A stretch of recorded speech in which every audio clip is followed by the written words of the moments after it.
পুজোর পর অফিস খুলেছে। 10-12 দিন কুড়েমি করার পর কাজে আর মন বসে না। সকালে উঠে জোর করে অফিসের জন্য তৈরি হতে হয়। এতদিনেও বেশ পোক্ত চাকরিজীবী হতে পারলাম না। আমার বিশ্বাস মানুষের জীবনটা প্রধানত অবকাশ যাপনের জন্যে, তবে অবসর সময় একটা চাকরি করলে ক্ষতি নেই।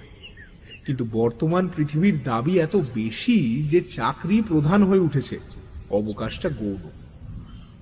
অথচ মানব সভ্যতার শ্রেষ্ঠ অবদান যা, যেমন সাহিত্য, শিল্প, ভাস্কর্য, সবই তো অবকাশের ফসল।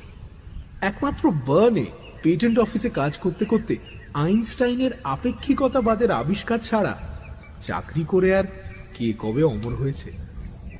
ছুটির পর বাড়ি ফিরে চা খেতে খেতে এইসব উচ্চ মার্গের চিন্তা করছিলাম।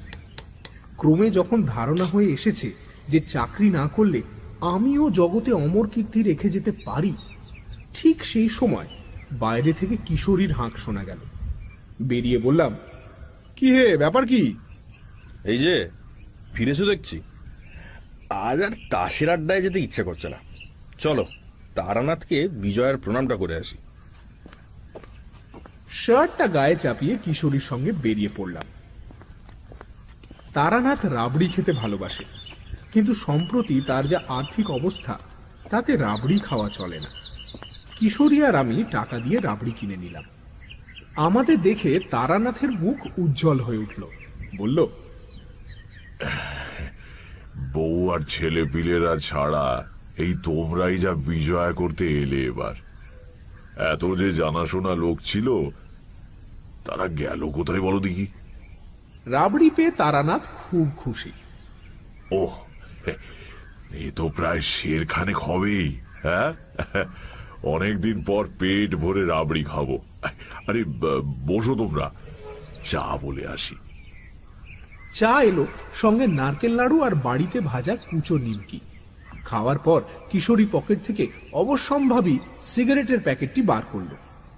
সিগারেট ধরিয়ে তারানাথ চোখ বুজে মজ করে টান দিচ্ছে, এমন সময় কিশোরী বলল, তারানাথ, আজ বছরকার দিনটা একটা গল্প না শুনেই ফিরে যাব। তারানাথ চোখ মেলে হেসে বলল, তোমরা দুটিতে যখন এসেছো, গল্প না শুনে ফিরবে না জানি। তা কি রকম গল্প চাই?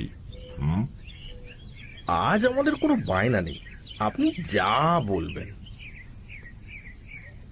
কিছুক্ষণ তারানাথ চুপ। বোধহয় মনে মনে গল্পটাকে গুছিয়ে নেবার কাজ চলছে। সিগারেটের শেষ টান দিয়ে তারানাথ বলতে শুরু করল,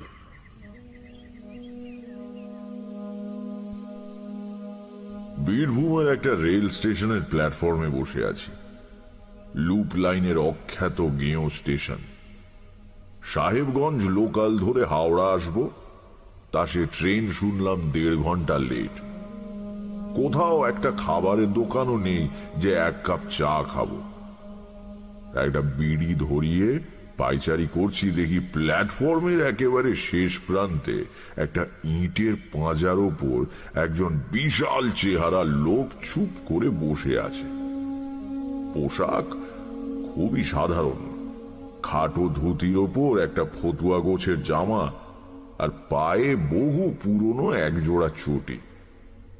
মাথায় অযত্ন লালিত ঝাঁকড়া চুল, কিন্তু লোকটার ওই সোজা বসবার ভঙ্গিতে আর চোখের দৃষ্টিতে এক আশ্চর্য ব্যক্তিত্বের ছাপ রয়েছে। বারবার তাকিয়ে তাকিয়ে দেখতে হয়। আমাকে অনেকক্ষণ একা কাটাতে হবে, কাজে আলাপ জমাবার উদ্দেশ্যে ইটের পাঁজার এক পাশে বসে পড়ে জিজ্ঞাসা করলাম, সাহেবগঞ্জ লোকাল ধরবেন বুঝি? আমার দিকে না তাকিয়ে এই লোকটা বলল, হ্যাঁ। তো সে ট্রেন তো শুনলাম 1.5 ঘন্টা দেরিতে আসছে। হ্যাঁ। দুবার এরকম একাক্ষরই উত্তর দেবার পর লোকটি এবার আমার দিকে তাকালো। বেশ বুদ্ধিদীপ্ত চোখে আমার আপাদ মস্তক দেখে নিয়ে বলল, গুরুর দর্শন লাভ ঘটেছে? হেসে বললাম, কি করে বুঝলেন? লোকটিও সামান্য হেসে বলল, হাত গুনতে হয় না, তোমার গেরুয়া আর রুদ্রাক্ষের মালা দেখেই বলা যায় যে তুমি কোন পথের পথিক। আর গুরুর ব্যাপারটা? গুরুর কৃপা না পেলে চোখে জ্যোতি ফোটে না। তোমার চোখে সেই জ্যোতি রয়েছে। তুমি বলছি বলে আবার রাগ করছো না তো? তুমি আমার চেয়ে অনেকটাই ছোট। সবিনয়ে বললাম, না না, আমাকে তুমিই বলবেন। আমার বয়স কত বলে মনে হয়? ভালো করে তাকিয়ে দেখে বললাম, বছর 50 হবে নাকি? আমার 72 চলছে, সামনে চৈত্রে 73 হবে। অবাক হয়ে বললাম, বলেন কি? যা, তা কি করে হতে পারে? আপনার তো একটা চুলও পাকেনি দেখছি। পাকবেও না, যেদিন যাবার হবে এইভাবেই চলে যাব। আমি উঠে তার পায়ের ধুলো নিয়ে বললাম, আপনি নিশ্চয়ই সিদ্ধ পুরুষ। অনেক ভাগ্যে আপনার দেখা পেলাম। আমাকে আশীর্বাদ করবেন। লোকটি সজ্জন। আমি পায়ে হাত দিতে সংকুচিত হয়ে বললেন, আরে আরে, পায়ে হাত দিচ্ছ কেন? আমি সিদ্ধ পুরুষ টুরুষ কিছু নই ভাই। নিয়মিত প্রাণায়াম করি, তাতেই শরীর তৈরি হয়ে গেছে আর কি। জরার আক্রমণ কিছুদিন ঠেকিয়ে রাখতে পারবো। ইটের পাঁজার ওপর লোকটির পাশে জমিয়ে বসলাম। একটু একটু করে আলাপ হয়ে গেল। জানতে পারলাম তার নাম বিশ্বেশ্বর ভট্টাচার্য। লোকে বিশু ঠাকুর বলে ডাকে। এককালে মুর্শিদাবাদের কোন গ্রামে বাড়ি ছিল, এখন কিচ্ছু নেই। এই রকম ঘুরে ঘুরে বেড়ান, কোথাও কোনো বটতলায় বা মন্দিরে আশ্রয় নেন। সাধু সন্তের প্রতি গ্রামের মানুষের আকর্ষণ চিরকালের। তারা দেখতে এসে কলা মূলো যা দেয় তাতেই একটা পেট চলে যায়। জিজ্ঞাসা করলাম, তো এখন যাচ্ছেন কোথায়? উনি একটু চুপ করে থেকে বললেন, বেশি দূর নয়, এই কয়েকটা স্টেশন পরেই আমার এক গুরু ভাইয়ের বাড়ি। একসঙ্গে দীক্ষা নিয়ে দুজনে কিছুদিন সাধনা করেছিলাম। পরে সে অবশ্য বিয়ে থা করে সংসারী হয়। ধানের ব্যবসা করে কিছু টাকাও করেছিল। সেটাই তার কাল হলো শেষ অবধি। নড়ে বসে বললাম, কিরকম? বিশু ঠাকুর বললেন, আমার সেই বন্ধু, মানে রামরাম ঘোষাল, দিন 10-12 আগে খুন হয়েছে। সে কি? খুন? কেন? রামরামের কিছু টাকা পয়সা হয়েছিল, এ খবর অনেকেই জানত। নিজের বসত বাড়ি থেকে একটু দূরে বাঁশ ঝাড়ের পেছনে রামরাম একখানা ঘর তুলেছিল। সেখানে রাত্রিরে গিয়ে সাধন ভজন করবার চেষ্টা করত।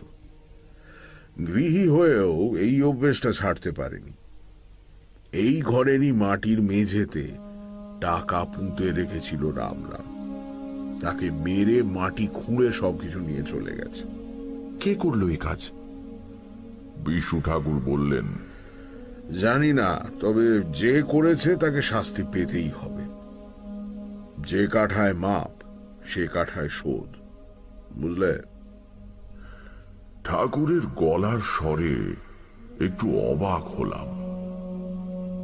এ শুধু প্রিয় বন্ধুর অক্ষম হাহাকার নয়, এ কথার পেছনে দৃঢ় প্রত্যয় লুকিয়ে রয়েছে। কিন্তু অজ্ঞাত হত্যাকারীর বিরুদ্ধে বিশু ঠাকুর কি বা করতে পারেন তা বুঝলাম না। তুমি কোথায় চলেছ? হেসে বললাম, কোথাও না, মানে কোনো ঠিক নেই আর কি। বাড়িতে ভালো লাগে না, তাই ঘুরে ঘুরে বেড়াই। আর সাধু সন্ন্যাসী দেখা পেলে তাদের সঙ্গ লাভের চেষ্টা করি। এই যেমন এখন ইচ্ছে করছে আপনার সঙ্গে থাকি। বিশু ঠাকুর এই প্রথম হাসলেন, বললেন, আমার সঙ্গে থাকতে চাও? বেশ, চলো, আমার কোনো আপত্তি নেই। খাওয়া দাওয়া কিন্তু আমার যা জুটবে তোমারও তাই, আবার নাও জুটতে পারে। চলবে তো? আমার অভ্যেস আছে। আমার সংক্ষিপ্ত উত্তরে বিশু ঠাকুর একবার আমার মুখের দিকে তাকিয়ে দেখলেন, তারপর বললেন, বেশ, চলো তাহলে। অখ্যাততর একটি স্টেশনে নেমে মাইল 6 হেঁটে ঘোর সন্ধেবেলা রাম রাম ঘোষালের গ্রামে পৌঁছানো গেল। বিশু ঠাকুর আগে দু একবার এ গ্রামে এসেছেন। তিনি হনহন করে হেঁটে গ্রামের একেবারে শেষ প্রান্তে একটা বড় 8 বাড়ির সামনে দাঁড়ালেন। মাঝখানে উঠোন ঘিরে গায়ে গায়ে লাগা অনেকগুলো ঘর, উঠোনে তুলসী মঞ্চ, ঘরে ঘরে আলো জ্বালার উদ্যোগ চলছে, সঙ্গে কয়েকটি শিশুর কলরব শোনা যাচ্ছে। কিন্তু সব মিলিয়ে বাড়ির পরিবেশে একটা শোকের বিষণ্ণতা পরিব্যাপ্ত হয়ে আছে। বিশু ঠাকুর আমার হাত ধরে উঠোনে এসে দাঁড়ালেন। গৃহস্বামী এগিয়ে এসে অতিথিকে আপ্যায়ন না করলে অতিথির পক্ষে দাঁড়িয়ে থাকাটা বড় অস্বস্তিকর হয়ে পড়ে। এ বাড়ির কর্তা এখন কে জানি না, কাজেই আমরা চুপ করে দাঁড়িয়েই রইলাম। মিনিট 10 পরে উঠোনের ওধারের একটা ঘর থেকে প্রদীপ হাতে এক বিষণ্ণ মূর্তি মহিলা বেরিয়ে তুলসী তলায় আসতে গিয়ে আমাদের দেখে থমকে দাঁড়িয়ে বললেন, কে কে ওখানে? বিশু ঠাকুর 2 পা এগিয়ে গিয়ে বললেন, বৌমা, আমি বিশ্বেশ্বর ভট্টাচার্য, চিনতে পারছ? রাম রাম থাকতে আমি এসেছিলাম কয়েকবার। মহিলাটি এক মুহূর্ত নীরব থাকবার পর চিৎকার করে কেঁদে উঠলেন।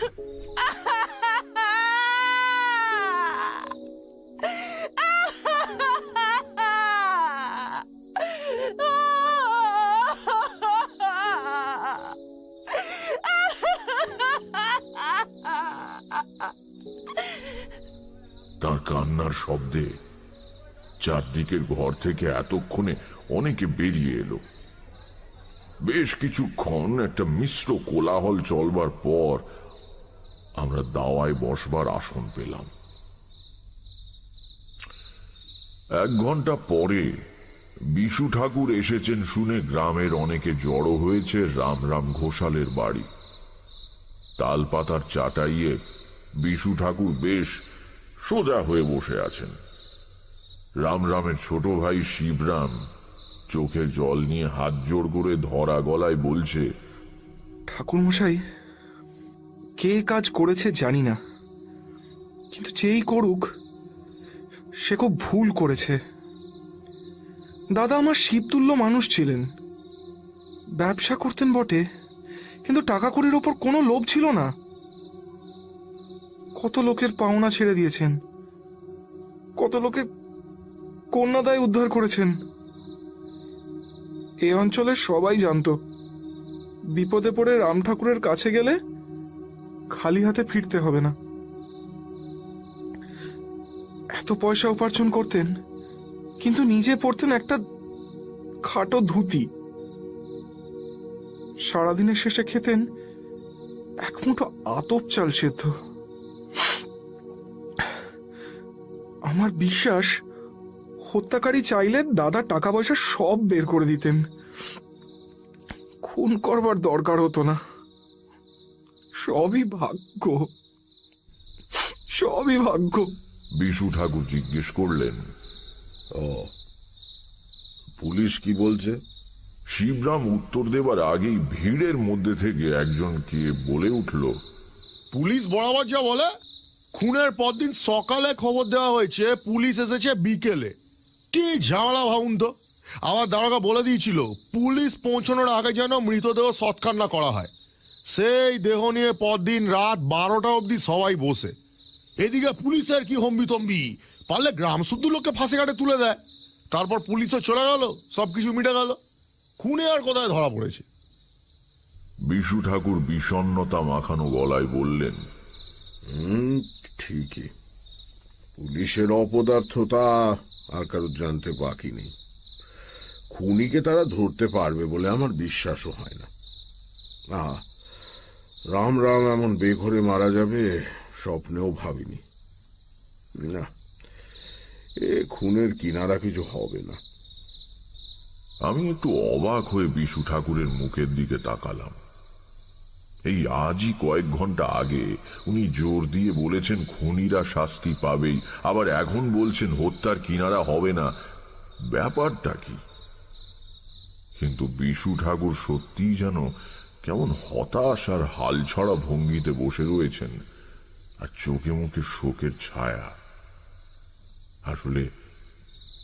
আসলে বন্ধুর মৃত্যুতে বুড়ো মানুষ হয়তো রেগে গিয়ে ওসব কথা তখন বলেছিলেন। সত্যিই তো, কি করে আর এখন ধরা যাবে হত্যাকারীকে? ইতিমধ্যে একজন দীর্ঘ দেহ শ্যামবর্ণ লোক ভিড়ের থেকে একটু আলাদা হয়ে দাওয়ার এক প্রান্তে বসে সবার কথা শুনছিল। গ্রাম্য মানুষদের থেকে তার ব্যক্তিত্বকে কিছুটা আলাদা করে বোঝা যায়। অন্য সবাই বেশিরভাগই খালি গায়ে এসেছে, কেবল এই লোকটির গায়ে হাফ হাতা নীল শার্ট। এসব শহুরে ধাঁচ লোকটা পেল কোথায় এই ভাবছি, এমন সময় লোকটা বলে উঠল, খুনের কিনারা হবে না বলছেন? ভাবলেও খারাপ লাগে। রামজাঠার মতো লোক খুনের শাস্তি না হলে তার আত্মা শান্তি পাবে না। কিছুই কি করার নেই? সে কথার উত্তর না দিয়ে বিশু ঠাকুর লোকটির দিকে তাকিয়ে প্রশ্ন করলেন, তুমি কে? লোকটি যেন একটু থতমত খেয়ে বলল, আগে আমি হরিপদ। রাম রামের ভাইপো? আগে না, ওকে ছোটবেলা থেকেই জ্যাঠামশাই বলে ডাকি। উনি আমার বাবার বন্ধু ছিলেন। গতবার এসে তো তোমাকে দেখেছি বলে মনে হয় না। হরিপদ বলল, ঠিকই, আমি মাঝে প্রায় 15 বছর গ্রামে ছিলাম না, বাইরে চাকরি করতাম। সম্প্রতি গ্রামে ফিরে এসেছি। চাকরি ছাড়লে কেন? বিশু ঠাকুরের জেরায় লোকটি স্পষ্টত বেশ অস্বস্তি বোধ করছে। সে বলল, শরীরটা ভালো যাচ্ছে না, চাকরির ধকলটা পোষালো না। শরীর একটু ভালো বোধ করলে হয়তো আবার চলে যাব। বিশু ঠাকুর তাকে আর কোনো প্রশ্ন করলেন না। উপস্থিত ব্যক্তিদের মধ্যে একটু মাতব্বর মতো শ্রীদাম ঘোষ, তিনি বলে উঠলেন, ঠাকুর, যখন এসেছেন এদের বাড়িতে একটু সস্তয়ন করে দিয়ে যান। আসলে অপঘাতটা হলো তো, বাড়িটা একটু ঠান্ডা হবে কোন। সে হবে, কর্তব্য করব বলেই তো এসেছি। আবার ঠাকুরের দিকে তাকিয়ে দেখলাম, ভারী অদ্ভুত মানুষ তো। সেই দৃঢ় প্রত্যয়ের সুর ফিরে এসেছে গলায়। কর্তব্য, কি কর্তব্যের কথা উনি বলছেন? কিন্তু আমাকে বেশি ভাবতে না দিয়ে বিশু ঠাকুর হঠাৎ দাঁড়িয়ে উঠে বললেন, চলো দেখি তোমরা, রাম রামের সেই চালাঘরটা কোন দিকে, একটু দেখে আসি জায়গাটা। গ্রামে যেমন হয় পুরো ভিড়টা আমাদের সঙ্গে চলল। বাড়ির পেছনের ঘন বন জঙ্গলের মধ্যে দিয়ে একটা ছোট্ট সুঁড়ি পথ চলে গিয়েছে। সেটা ধরে বেশ কিছুটা যাওয়ার পর মৃত বলরাম ঘোষালের সাধন পীঠে এসে উপস্থিত হলাম। সামান্য খানিকটা জায়গা পরিষ্কার করে মজবুত চালাঘর তোলা হয়েছে। মাটির সিঁড়ি বেয়ে উঠে প্রথমে সরু দাওয়া, তারপর ঘর। দরজা খোলা, হা হা করছে। এখানে কয়েকদিন আগেও একজন রীতিমতো জীবন্ত মানুষ বসে ঈশ্বরের আরাধনা করত। এখনো তার রক্তের দাগ মাটির মেঝেতে লেগে রয়েছে। এইসব ভাবতে গিয়ে মনটা উদাস হয়ে গেল। হাসি মুখে যে লোকটা দুপুরে ভাত খেয়েছে, ভোরে সূর্য প্রণাম করেছে, ভবিষ্যতের স্বপ্ন দেখেছে, সে জানতো না পরের দিন সকালে এই পৃথিবীটা তার কাছে অনেক দূরের হয়ে যাবে। এইটুকু তো মানুষের জীবন, নিতান্ত অনিশ্চিত। এরই মধ্যে কত ঈর্ষা, কত বিদ্বেষ, পার্থিব ভোগ্যবস্তু অধিকার করে রাখার প্রাণপণ প্রচেষ্টা, কি সার্থকতা এর! বিশ্বেশ্বর ভট্টাচার্য আর আমি দাওয়া পেরিয়ে ঘরের মধ্যে ঢুকলাম। শ্রীদামের হাতে লণ্ঠন ছিল, সেও আমাদের সঙ্গে ঢুকলো ঘরে, তার পেছন পেছন শিবরাম। বাকিরা ভিড় করে দাঁড়ালো দরজার কাছে। গ্রামে এমনিতে জীবন নিস্তরঙ্গ, কাজেই সামান্য কিছু ঘটলেও খবর রটে বিদ্যুতের গতিতে। ঘোষাল বাড়িতে দুজন সাধু এসেছে, এবার তা রটে যেতেই অর্ধেক গ্রাম রামের চালা ঘরের সামনে এসে জমল। ঘরের এক কোণে কাঠের ছোট জলচৌকির ওপর লাল বনাত দিয়ে ঢাকা ঠাকুরের আসন, সেখানে সিঁদুর মাখানো একটি পাথরের কালী মূর্তি রয়েছে। দেয়ালে দশমহাবিদ্যার ছাপা ছবি বাঁধানো, বাজারে যেমন কিনতে পাওয়া যায়। এছাড়া সমস্ত ঘরে আর কিছুই নেই, আসবাবপত্রও না। ঘরের মেঝেতে এখানে সেখানে মাটি খুঁড়ে ডাঁই করা রয়েছে। হত্যাকারী বেশ মাথা ঠান্ডা লোক বলতে হবে। একজনকে খুন করে তার মৃতদেহের পাশে বসে মাটি খুঁড়ে লুকোনো টাকা বের করতে হলে স্নায়ুর ওপর রীতিমতো কর্তৃত্ব থাকা প্রয়োজন। একবারে যে খুঁজে পায়নি তা বোঝাই যাচ্ছে, কারণ মেঝের বিভিন্ন অংশ খোঁড়া হয়েছে। ঠাকুরের আসনের সামনে মাটির মেঝেতে কালো ছোপ লেগে রক্ত শুকিয়ে কালো দেখাচ্ছে। অর্থাৎ গভীর রাত্রিরে রাম ঘোষাল যখন দরজার দিকে পেছন ফিরে সাধনায় রত ছিলেন, তখন আততায়ী পেছন থেকে তাকে আঘাত করে। মাটিতে লেগে থাকা রক্তের দাগের দিকে তাকিয়ে বিশু ঠাকুরের চোখ জলে ভরে এলো। ধরা গলায় তিনি বললেন, রাম, তুই আমাদের চেয়ে অনেক বড় ছিলি। আমি তো সংসার ছেড়ে বিভাগী হয়ে বেড়াই, তুই গৃহী হয়েও সাধনা ছাড়িসনি। অনেক অনেক মহৎ ছিলি তুই। তারপর কেমন একটা দৃষ্টিতে ঘরের অন্ধকার একটা কোণের দিকে তাকিয়ে ফিস ফিস করে বললেন, আমি এসে গিয়েছি, কাজ সেরেই ফিরব। তুই ভাবিস না। এমন দৃঢ়তার সঙ্গে বিশু ঠাকুর কথাগুলো বললেন যেন ঘরের ওই শূন্য অন্ধকার কোণে তিনি এক অশরীরী উপস্থিতিকে প্রত্যক্ষ করছেন।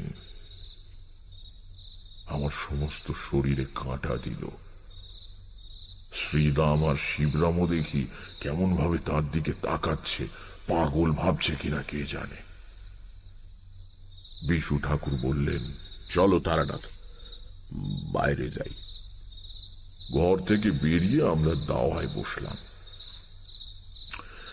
গ্রামবাসীরা চারদিকে ঘিরে রইল। আমি শ্রীদামকে বললাম, ঘোষাল মশাইয়ের সাহস ছিল বলতে হবে। এমন নির্জন জায়গায় জঙ্গলের মধ্যে রাত্রিরে একা থাকতেন, সাধারণ লোক হলে পারত না। আগে হ্যাঁ, তবে সাধক মানুষ তো কিচ্ছু পরোয়া করতেন না। শিবরাম বলল, দাদার সঙ্গে কেতু থাকতো, দাদার আদরের কুকুরটা। কিন্তু দাদার মৃত্যুর পর থেকে ওকেও কোথাও দেখতে পাচ্ছি না। কোথায় যে গেল কুকুরটা? হঠাৎ দেখলাম বিশু ঠাকুর সোজা হয়ে বসেছেন, চোখে বুদ্ধি মেশানো খরদৃষ্টি। বললেন, কেতু কি দেশি কুকুর? আজ্ঞে, বিলিতি কুকুর আর এই গ্রামে কোথা থেকে পাচ্ছি বলুন? তবে দেশি কুকুর বলে ওকে কেউ অবহেলা করতে সাহস পেত না। এই বিশাল চেহারা কেতুর, সিংহের মতো থাবা, ভারী গলায় তার গর্জন শুনলে অচেনা লোকে নাড়ি ছেড়ে যেত। বাড়ির কাছে কারো আসার উপায় ছিল না, বাঘের মতো কুকুর ঠাকুরমশাই। দাদার পেছন পেছন ঘুরতো সারাদিন। দাদা রাত্রিরে এখানে এলে কেতু দরজার কাছে চুপটি করে এসে বসে থাকতো। তাকে আর দেখতে পাওয়া যাচ্ছে না বলছো? না ঠাকুরমশাই, দাদা মারা যেতে কোথাও চলে গিয়েছে হয়তো। জন্তু জানোয়াররা সব বুঝতে পারে তো। বিশু ঠাকুর যেন বিষয়টা ঝেড়ে ফেলার মতো করে শিবরামকে বললেন, তা হবে হয়তো, যাক গে সেই কথা। আমরা কিন্তু আজ রাত্রিটা এখানেই থাকবো, বুঝলে? শিবরাম অবাক হয়ে বলল, এখানে কি করে থাকবেন? পাড়া থেকে এতটা দূরে বনের মধ্যে। আমাদের কোনো অসুবিধা হবে না, শুধু কিছুটা দুধ দিয়ে যেও, আর এক বোঝা শুকনো কাঠ, ধুনি জ্বালাবো। শিবরাম বলল, আমি গিয়েই কাঠ আর দুধ পাঠিয়ে দিচ্ছি। যদি বলেন চাল ডালার নতুন হাঁড়িও দিচ্ছি, বরং দুটো ভাত ফুটিয়ে নিয়ে। বিশু ঠাকুর দৃঢ় গলায় বললেন, প্রয়োজন হবে না, আমি রাত্রিরে দুধ ছাড়া কিছু খাই না। ঠিক আছে, পাঠিয়ে দিচ্ছি ঠাকুরমশাই। তবে আজ আমাদের বাড়িতে থাকলেই ভালো করতেন। আমার এরকম বাইরে থেকেই অভ্যেস, কারণ বাড়িতে থাকলে ঘুমোতে পারবো না। তাছাড়া ভয় কি, এখান থেকে চেঁচিয়ে ডাকলে তো তোমরা শুনতে পাবে, তাই না? আগে হ্যাঁ। তবে ঠিকই আছে, কাল আমরা চলে যাব, একটা রাত এখানেই কেটে যাবে।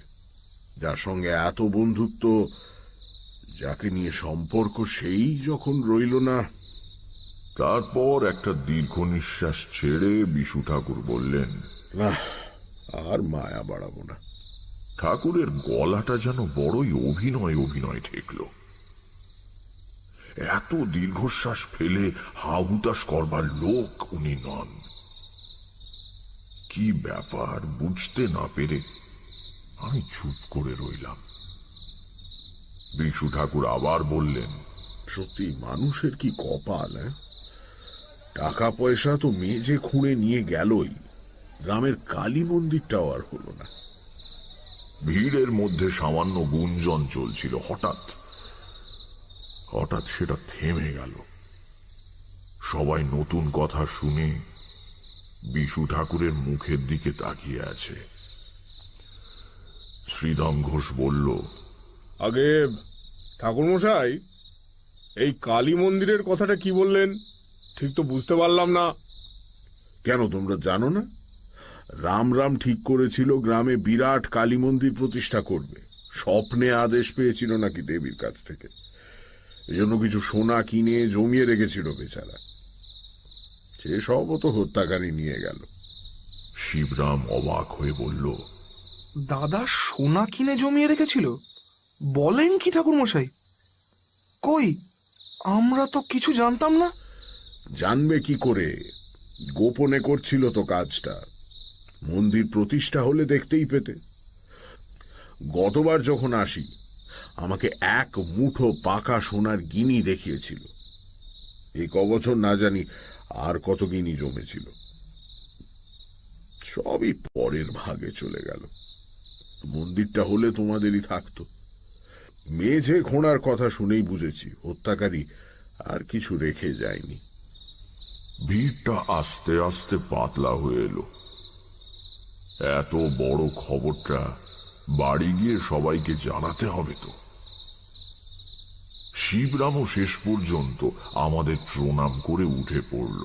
লণ্ঠনটা রইল ঠাকুরমশাই, তেল ভরা আছে। হঠাৎ পেছন থেকে বিশু ঠাকুর তাকে ডাকলেন, শিবরাম, শোনো। আগে দুধটা তুমি নিজে দিয়ে যেও, কারোর হাতে পাঠিও না। আর শিবরাম বিনীত ভঙ্গিতে দাঁড়িয়ে অপেক্ষা করতে লাগলো। রামের কুকুর কেতুর গায়ের রং কি ছিল বলতে পারবে? লাল কি? একটু বিস্মিত হয়ে শিবরাম বলল, হ্যাঁ, আগে না, কালো, মিশমিশে কালো। কেন বলুন তো? না, এমনি মনে হলো তাই জিজ্ঞেস করলাম। আচ্ছা, তুমি তুমি যাও এখন।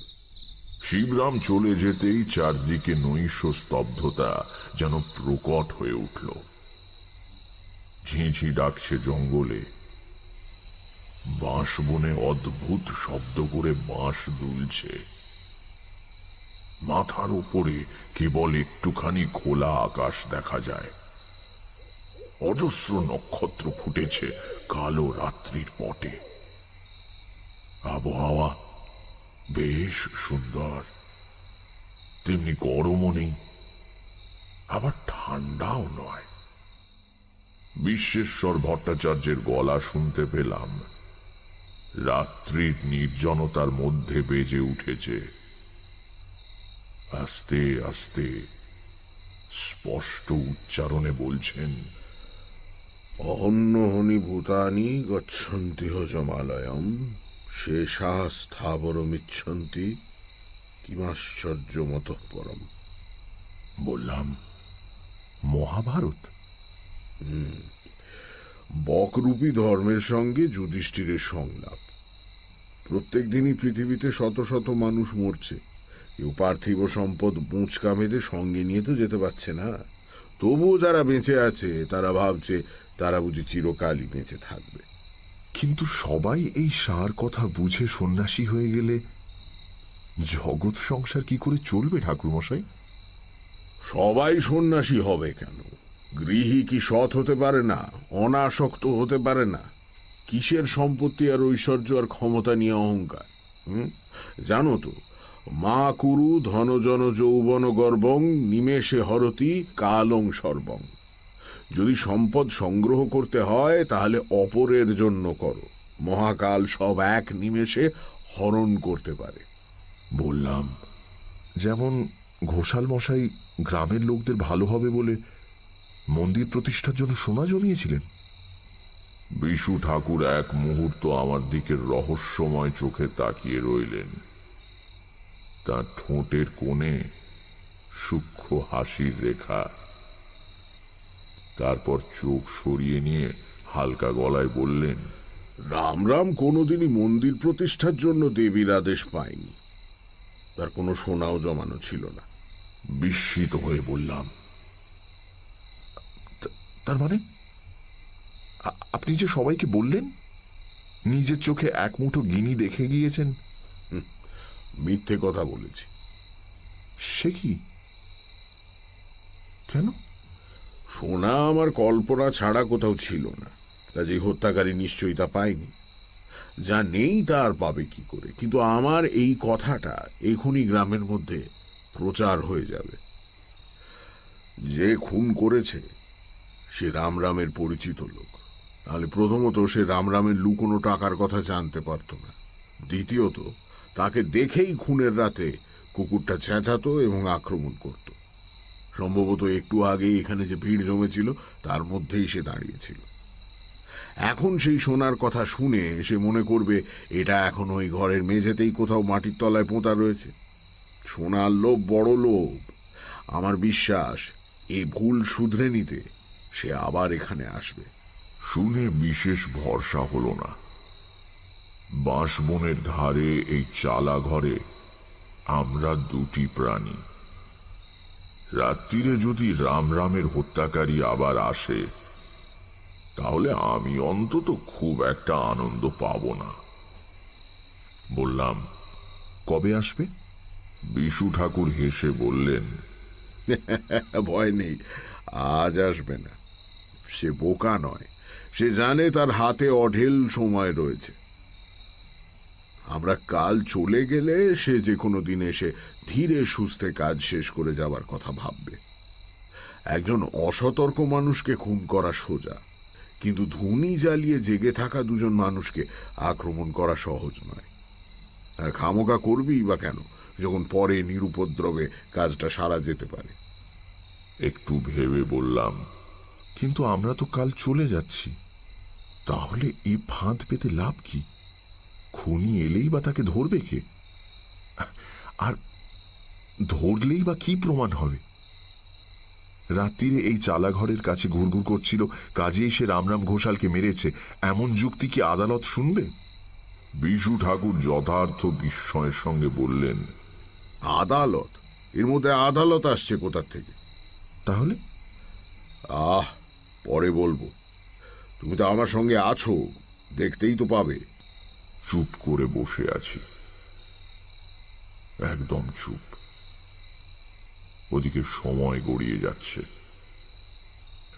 বিশু ঠাকুর আপন মনে গুনগুন করে একটা শ্যামা সঙ্গীত গাইছেন। মায়ের পায়ের জবা হয়ে উঠল ফুটে। ইতিমধ্যে শিবরাম দুধ নিয়ে এলো। ভয় করছে না তো ঠাকুরমশাই? না, মায়ের নাম গান করছি, ভয় কি? দরকার হলে চেঁচিয়ে ডাকবেন কিন্তু, কেমন? নিশ্চয়ই, তুমি চিন্তা করো না। শিবরাম চলে গেলে ঠাকুর মশাই আমার দিকে তাকিয়ে বললেন, শিবরামকে নিজে এসে দুধ দিয়ে যেতে বলেছিলাম কেন জানো? কেন? আমরা আশায় এ গ্রামের একজন নিশ্চয়ই স্বস্তি বোধ করছে না। সে কে তা তো আমরা জানি না, তাই সাবধানে থাকাই ভালো। সামনে আক্রমণ না করলেও খাবারে বিষ মিশিয়ে দিতে বাধা কোথায়? দুধটা শিবরামের নিজের গরু, নিশ্চিন্তে খেতে পারো। খাবো? খাও। শিবরাম তার দাদাকে খুন করেনি। কি করে বুঝলেন? আমি বুঝতে পারি। নিজের পোঁটলা থেকে একটা পেতলের ঘটি বের করে তাতে অর্ধেক দুধ ঢেলে নিয়ে মাটির ভাঁড়টা আমার দিকে বাড়িয়ে দিয়ে বললেন, খাও। ঘটিতে একটা চুমুক দিয়ে বিশু ঠাকুর বললেন, যে অন্যায় করে মনে তার সব সময়ই ভয় থাকে, এই বুঝি ধরা পড়লাম। সবার দিকেই সে সন্দেহের চোখে তাকায়, তাই এই সাবধানতাটুকু নিতেই হলো। শুধু দুধ খেতে কষ্ট হচ্ছে না? লজ্জা পেয়ে বললাম, না না। আমারই ভুল। তুমি ছোকরা লোক, তোমার খিদে পেতেই পারে। কি খেতে ভালোবাসো তুমি? হেসে বললাম, আমার এখন কিছু না হলেও চলবে। হ্যাঁ, তবে একটু আগে মনে পড়ছিল ছোটবেলায় গ্রামের বিরিঞ্চি ময়রার দোকানের মাখা সন্দেশের কথা। মা দুধ আর মাখা সন্দেশ খেতে দিতেন মাঝে মাঝে। কোথায় গেল সেই ছোটবেলা? মাখা সন্দেশ মানে কাঁচা গোল্লা? ভালো মজা তো। আজই বিকেলে তোমার সঙ্গে দেখা হওয়ার একটু আগে খানিকটা মাখা সন্দেশ কিনেছিলাম রাত্রিরে, আর কিছু না জুটলে খাবো বলে। আর তুমিও কিনা পৃথিবীতে এত জিনিস থাকতে মাখা সন্দেশই খেতে চাইলে। দাঁড়াও। বিশু ঠাকুর পোঁটলার মধ্যে হাত ঢুকিয়ে একটা শাল পাতা ঠোঙা বের করে আমার হাতে দিলেন। ঠোঙার ভেতরে অনেকখানি কাঁচা গোল্লা। ঠাকুরের দিকে তাকিয়ে বললাম, এটা আপনি বিকেলে কিনেছেন? মানে আমার সঙ্গে দেখা হবার আগে? হ্যাঁ, কেন? এই সন্দেশ তো এখনো গরম রয়েছে। একটু থতমত খেয়ে বিশু ঠাকুর বললেন, মোচকার ভেতর ছিল তো, তাই গরম রয়ে গিয়েছে আর কি। আপত্তি জানিয়ে বললাম, না না, তাই কখনো হতে পারে নাকি? হতে পারে নিশ্চয়ই, নইলে হলো কি করে? নাও নাও, আর কথা না বাড়িয়ে খেয়ে ফেলো দেখি, তারপর তুমি ঘুমো, আমি জেগে থাকবো। শুয়ে শুয়ে অনেক রাত্রির অবধি দেখলাম বাঁশবনের মাথা দুলছে তারা ভরা আকাশের পটভূমিকায়। ঘুম আসার আগে একবার জিজ্ঞাসা করলাম, আচ্ছা কেতুর কি হলো বলুন দেখি?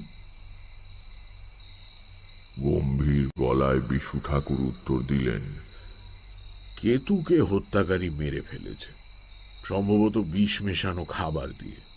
চেনা লোক বলে কেতু চেঁচামেচি করেনি, হাত থেকে খাবারও নিয়েছে।